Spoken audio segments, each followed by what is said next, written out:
Hello दोस्तों, कैसे हो। आशा करता हूँ आप सब बहुत अच्छे होंगे। मेरा नाम है लक्ष्मण और आज हम शुरू करने वाले हैं हिस्ट्री ऑफ कंप्यूटर्स। इस वीडियो सीरीज में हम कंप्यूटर विज्ञान के विकास क्रम को समझेंगे, बेसिक मैकेनिकल कैलकुलेटर से लेकर आर्टिफिशियल इंटेलिजेंस तक। क्यों जरूरत पड़ी कंप्यूटर की, कैसे एक कमरे कितना भारी डिवाइस आज पॉकेट में भी आ जाता है, और यही डिवाइस मनुष्यों को चांद तक पहुंचाया। पहला एपिसोड फोकस करेगा फाउंडेशनल इनोवेशंस पर, जो कंप्यूटेशन को स्वचालित करने की दिशा में पहला कदम था। Meaning of computer. कंप्यूटर का इतना मतलब होता है जो कंप्यूट कर सके, यानी गणना कर सके, वो चाहे मशीन हो, आदमी हो या औरत। हुआ यह कि मानवता जब अपने विकास की गाड़ी पकड़ चुकी थी तो कुछ चीजों की खास जरूरत पड़ी। जैसे कि इंडस्ट्रियलाइजेशन प्रोसेस में मैन पावर की जरूरत पड़ी, तो वहां पर मशीनों का आविष्कार हुआ। मैथमेटिशियन, रिसर्चर्स और साइंटिस्ट को जरूरत पड़ी कुछ मशीनों की, जिससे उनके मैथमेटिकल इक्वेशन को आसानी से सॉल्व किया जा सके और आगे के रास्ते साफ किए जा सके। अब पहला जो कि इंडस्ट्री का केस है, उसमें कैलकुलेशंस, इन्वेंट्री यानी हिसाब किताब की जरूरत पड़ी, तो वहां पर आदमियों को रखा गया जो कि इन हिसाब किताब में मदद करते थे। वो कैसे? कैलकुलेट यानी कंप्यूट करके। यानी ये लोग पहले कंप्यूटर थे, यानी आदमी ही सबसे पहला कंप्यूटर था।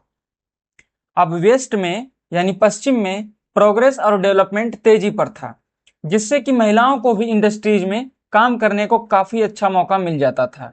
इनफैक्ट इन लोगों को ज्यादा हायर किया जाता था। अब बारी आती है रिसर्चर्स, साइंटिस्ट, मैथमेटिशियन की, जिनको भी जरूरत पड़ी कि जो इनके कॉम्प्लेक्स इक्वेशंस, पॉलिनोमियल्स को आसानी से सॉल्व कर सके। इन्हीं में से एक थे चार्ल्स बेबेज, जो कि इंग्लिश मैकेनिकल इंजीनियर, जिन्होंने प्रोग्रामेबल कंप्यूटर का कॉन्सेप्ट लाया। 1833 में चार्ल्स बेबेज ने डिफरेंस इंजन का डिजाइन प्रस्तुत किया। यह एक मैकेनिकल कैलकुलेटर था जो पॉलिनोमियल फंक्शंस की गणना कर सकता था। फिर उन्होंने एनालिटिकल इंजन की परिकल्पना की, जो यूनिवर्सल प्रोग्रामेबल मशीन की कॉन्सेप्ट का प्रारंभिक उदाहरण था। इसलिए इन्हें फादर ऑफ द कंप्यूटर कहा जाता है। अब उस जमाने के कंप्यूटर्स आज के जमाने से अलग रहे होंगे, ये बात तो आप लोग जानते ही होंगे। कैसे? उस समय के कंप्यूटर्स मैकेनिकल थे, यानी कुछ पार्ट पुर्जे जोड़ दिए और एक मशीन बना दिया, किसी खास काम को कर सकती थी और उसी को कंप्यूटर बोल दिया। परंतु आज के कंप्यूटर अलग हैं। आज के कंप्यूटर्स दुनिया के बहुत सारे काम कर सकते हैं। इनफैक्ट लगभग सारे ही काम में मदद कर सकते हैं, क्योंकि आज के कंप्यूटर्स केवल पार्ट पुर्जों से ही नहीं बने होते। आइए समझते हैं structure and organisation of computers. Structure यानी हार्डवेयर, पार्ट जो कि आप देख सकते हैं, छू सकते हैं, महसूस करते हैं। ये पार्ट्स पहले के जमाने में भी थे। और सेकंड पार्ट वर्किंग, ये काम कैसे करता है, यानी सॉफ्टवेयर। इंस्ट्रक्शन कैसे दिया जाता है, इंस्ट्रक्शन लिया कैसे जा सकता है। इसको समझने के लिए आप ऐसे समझिए कि आपकी शरीर है, हमारा शरीर है। इसमें हमारे बहुत से अंग हैं, हाथ है, पैर है, कान है, आंख है और हड्डी है, मांसपेशियां हैं, बहुत सारी चीजें हैं। और उसमें एक दिमाग भी है जो इंस्ट्रक्शन को लेता है और उसको फॉलो करता है, समझता है और उसे ये करता है कि कौन सा काम कब करना है, क्यों करना है, कैसे करना है। वैसे ही कंप्यूटर में भी कुछ ऐसा ही है कि कौन सा काम कब करना है, कैसे करना है, क्यों करना है। तो इसके दो पार्ट्स हैं, एक स्ट्रक्चर और एक वर्किंग। अब वर्किंग में बहुत सारे कॉन्सेप्ट आते हैं, जैसे कि software, programming, programming language, instructions, input, output, operating system.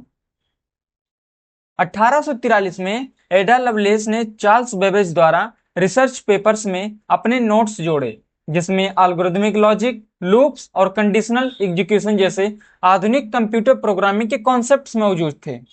उन्हें फर्स्ट कंप्यूटर प्रोग्रामर माना जाता है। यहां से शुरुआत होती है कंप्यूटर के प्रोग्रामिंग और प्रोग्रामिंग लैंग्वेज की। प्रारंभिक इलेक्ट्रोमैकेनिकल कंप्यूटर Z3। 1941 में जर्मन इंजीनियर कोनराड ज्यूस ने Z3 नामक कंप्यूटर का निर्माण किया, जिसे पहला फुल्ली फंक्शनल इलेक्ट्रोमैकेनिकल कंप्यूटर माना जाता है। यह बाइनरी नंबर सिस्टम का उपयोग करता था और इसकी प्रोग्रामिंग पंच टेप के माध्यम से होती थी। इसकी मेमोरी कैपेसिटी सिर्फ 64 बिट थी, यानी बिट बाइट ये सब मेमोरी के यूनिट्स हैं जिसे हम आगे समझेंगे। पहला electronic general purpose computer ENIAC, electronic numerical integrator and computer, 1946 में अमेरिका में विकसित हुआ। यह पहला general purpose programmable electronic computer था। इसमें 18,000 वैक्यूम ट्यूब्स, 17,000 रजिस्टर्स और 50 लाख हैंड सोल्डर्स जॉइंट थे। इसकी प्रोसेसिंग स्पीड लगभग 5,000 एडिशंस पर सेकंड थे। अब मैथ्स में एडिशन सब्ट्रैक्शन वाले कॉन्सेप्ट आते हैं ना, तो इसकी स्पीड 5,000 एडिशंस पर सेकंड थी। ऐसा कुछ इसका स्पीड अनुमानित किया गया था। ENIAC का उपयोग मुख्य रूप से द्वितीय विश्व युद्ध के दौरान अमेरिकी सेना के लिए तोपखाने की फायरिंग टेबल्स की कैलकुलेशन करने के लिए किया गया था।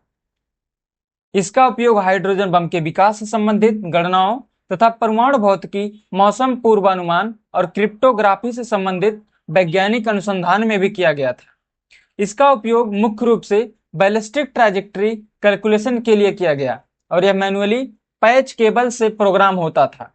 ENIAC में स्टोर्ड प्रोग्राम कॉन्सेप्ट नहीं था, जो बाद में वॉन न्यूमैन आर्किटेक्चर में आया।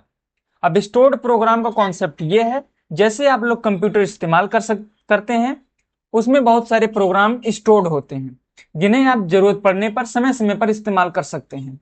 कुछ एप्लीकेशंस की, कुछ सॉफ्टवेयर की जरूरत पड़ती है तो उन्हें आप इंस्टॉल कर सकते हैं, और कुछ की अगर जरूरत नहीं पड़ती है तो उन्हें आप डिलीट कर सकते हैं, उन्हें इरेज कर सकते हैं। यानी प्रोग्राम लिखे जा सकते हैं, प्रोग्राम इरेज किए जा सकते हैं। लेकिन ऐसा ENIAC वगैरह कंप्यूटर्स में नहीं था। अगर किसी भी सॉफ्टवेयर को अगर बदलने की जरूरत पड़ती थी तो हमें पार्ट्स पुर्जे ही बदलने पड़ते थे, और अगर किसी बड़े सॉफ्टवेयर की जरूरत पड़ती थी तो हमें पूरा कंप्यूटर ही बदलना पड़ता था। क्यों? क्योंकि वो कंप्यूटर्स किसी खास काम के लिए ही बनाए गए थे। स्टोर्ड प्रोग्राम कॉन्सेप्ट है, उसका credit Hungarian American physicist, mathematician और computer scientist John von Neumann को जाता है। मुख्य रूप से बोले तो कंप्यूटर्स के डेवलपमेंट में अमेरिकन डिफेंस और रिसर्च का अहम योगदान रहा है। ये रही कंप्यूटर के विकास की कहानी।